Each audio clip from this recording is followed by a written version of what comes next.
Next in the Monsterverse, Godzilla and Kong will once again join forces against a massive, unknown kaiju. But will this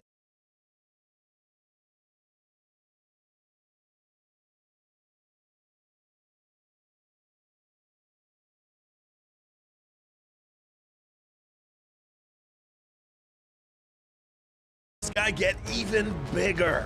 Today on Goji Center, we will explain how this dude went from being this big to this colossal titan in a matter of only 51 years, while uncovering the mysteries of this guy's origins and figuring out if Kong will grow even larger in the hollow earth. Make sure you subscribe, like this video, and watch till the end to be properly informed before the next film drops. Coming up, the Kong species growth explained.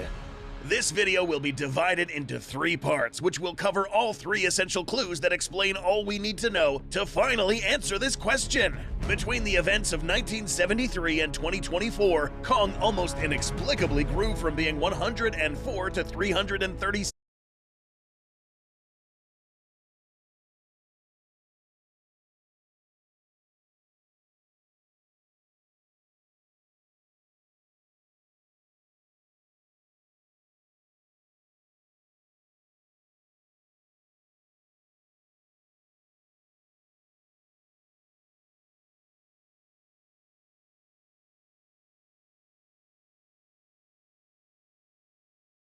Seven feet in height. That's around 3.2 times bigger in a very short period of time. Here's a size comparison for you to see how this guy changed. Note how this animal has adult proportions even at this small size. An infant would most likely have a larger head in comparison to the rest of its body and not be as muscular as an adult. So why does this Kong look like an adult while only being a third of the size of this mature Kong?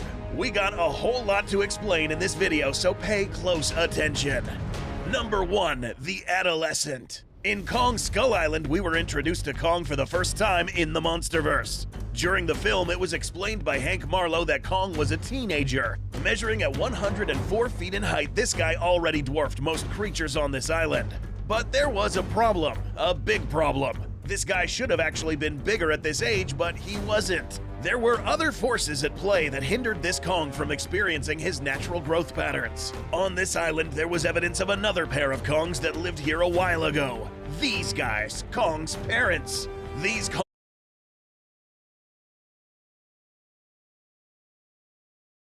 hindered this Kong from experiencing his natural growth patterns. On this island, there was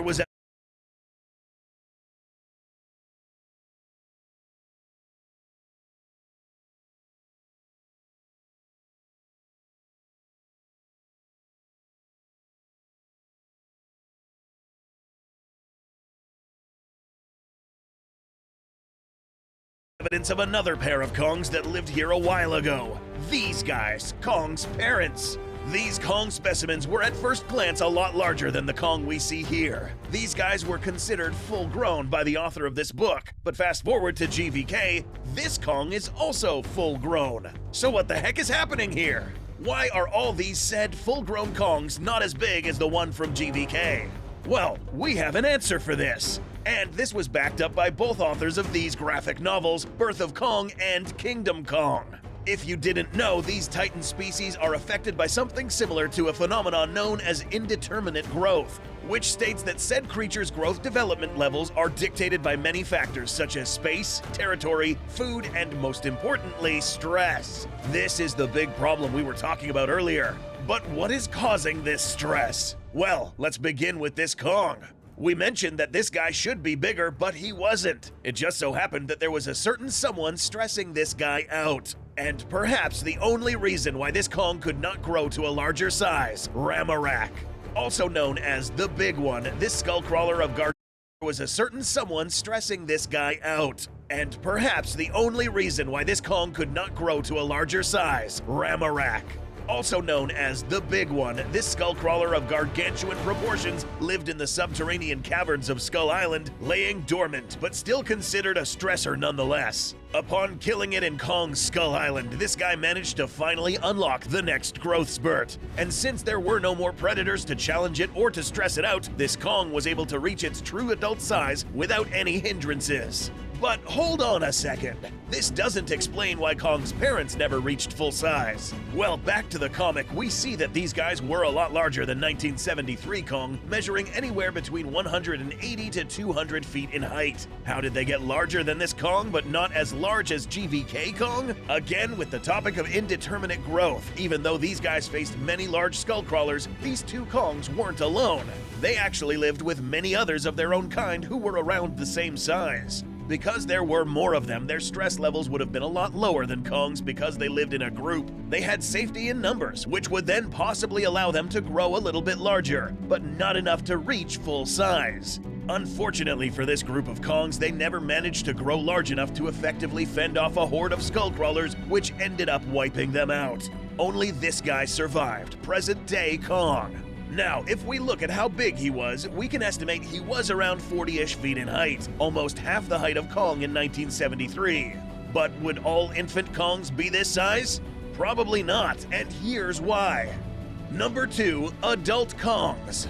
So, proportionately, if we look at these smaller adult Kongs and compare them to their offspring, there is a certain ratio. Does that mean that the offspring of these Kongs are the same size as this? We're going to have to take an educated guess here and say no. It's possible that the larger Hollow Earth Kongs had offspring that would rival the size of the 1973 adolescent, simply because it wouldn't make any sense for a colossal Kong to give birth to something this small. If for whatever reason this adolescent Kong were to be introduced to other adolescent Hollow Earth Kongs, this guy would have been dwarfed simply because these two individuals grew up in different situations. So, back to this guy. Note that as soon as this skullcrawler was killed, Kong had a lot of catching up to do in terms of growth.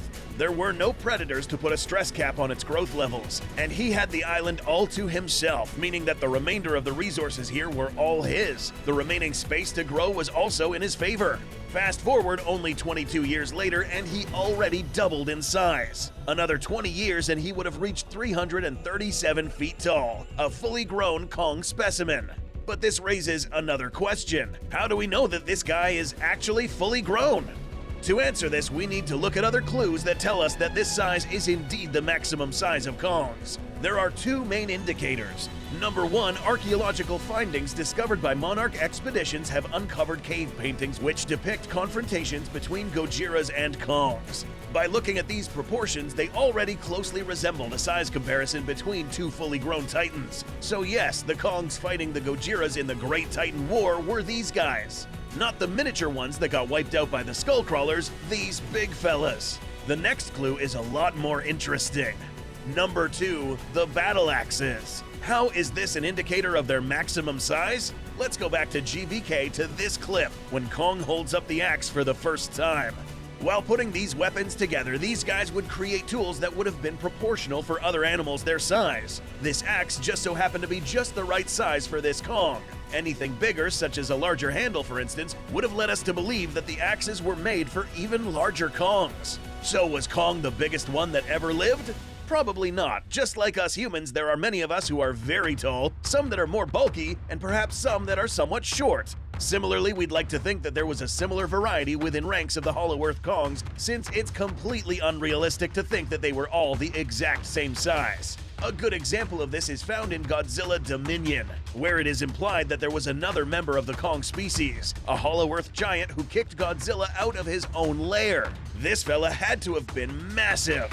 It's unclear whether it was bigger than Kong, but surely around the same size. Now, will our present-day Kong remain this size now that he lives in the Hollow Earth, or will he get bigger? Number 3, Hollow Earth Kongs. Now that we settled that this guy is full grown, now the only thing left to discuss is if this guy will truly remain this size or gain any other special abilities. Keep in mind that in GVK, we witnessed the very first time Kong set foot in the Hollow Earth beyond the Vile Vortex. According to the MonsterVerse lore, this is the birthplace of all the Titans, housing a class of energy that is not found on the surface of the Earth. That includes Skull Island. Prior to GVK, Kong had only received nourishment from Skull Island and other surface-dwelling sources. Now it's all different. He now has access to an infinite amount of energy sources that could potentially help him health-wise. In the last installment,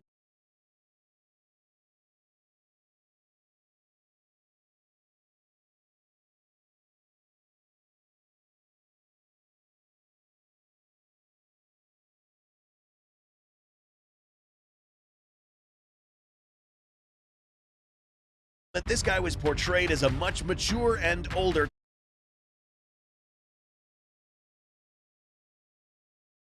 Titan. But we'd like to think that once entering his new home in a new environment, Kong will once again feel rejuvenated, once again jump-starting his body to its full potential. In terms of growth, however, it is actually possible that we have already seen the biggest Kong. But if he still does grow, it will most likely be a bare minimum. In the next upcoming film, both Godzilla and Kong will have to be at their full potential, rested, trained, and in shape, because whatever is coming up next will have to be able to prove a worthy matchup for not one, but two Alpha Titans. We will cover more about this new Titan that could appear in the next film in a future episode. But for now, let us know in the comments whether you think Kong will change, get bigger, or just stay the same. Thanks for watching, and we'll see you in the next video.